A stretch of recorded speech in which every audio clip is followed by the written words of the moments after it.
Firewatch is Campo Santo's first game, the development team being a combination of famous indie devs in their own right. Firewatch itself, at a surface level look, is a walking simulator. But if you really look at what the game is, it's like a better Telltale game. It has this set story that you get to live out. The devs like pointing out that the game is first and foremost a narrative. This statement shines through with the dialogue and voiceover work. The dialogue is expertly written, and in tandem, expertly performed. The story is gripping, definitely ramping up in the halfway point of the game. I had played a little less than half of the game before I took a very long break. I then recently came back to it, and I'm very glad I finished it. Like I said before, the first half maybe didn't quite grasp me, but it sets the groundwork for the rest of the story. The game has a tight story. It's well written and does its job well. I would argue that the true gameplay in the game is the dialogue and conversations that you can have in the game. You use a walkie-talkie to select your different dialogue options, and that changes what dialogue you hear in return.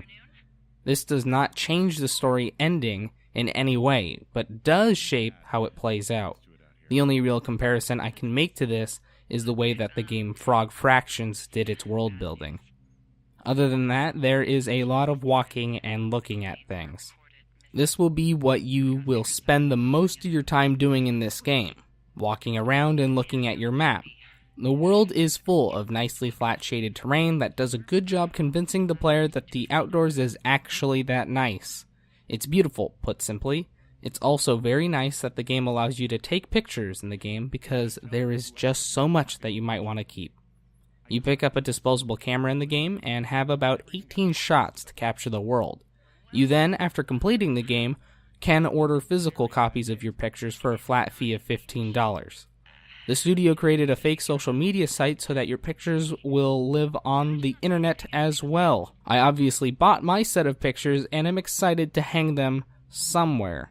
When the game first came out, there was talk that people were disappointed in the ending of the game. I can see where that frustration comes from, since the later part of the game gets very tense. That statement might be hard to believe if you only associate the game with walking and reused assets in the terrain, but it's true. I was worried, scared even. I tensed up while playing the game. The ending might not be as exciting as people might have wanted it to be, but I think it makes sense. The ending was not a surprise, and like I said earlier, it's a tight story. No room for plot holes and concise pacing. I didn't mind the ending, but it could have been a little bit better? Sure. All in all, Campo Santo's Firewatch is a nice way to spend around 4 hours if you only want to play it once. There's a lot of terrain to see, and lots to take pictures of. After you beat the game, there's even a roaming mode just to explore any goodies the developer might have hidden away. The final thing I have to say about the game is its use of music. It's great when games have music that can stand on its own, but it's also great when music makes the game just that much better. The music in Firewatch definitely does a great job elevating your emotions or just keeping you calm during your summer days in-game. For $20, Firewatch is a good game. It's obviously not for everyone, but you probably already know if you would like this game or not. I enjoyed my time with the characters and liked looking at the terrain.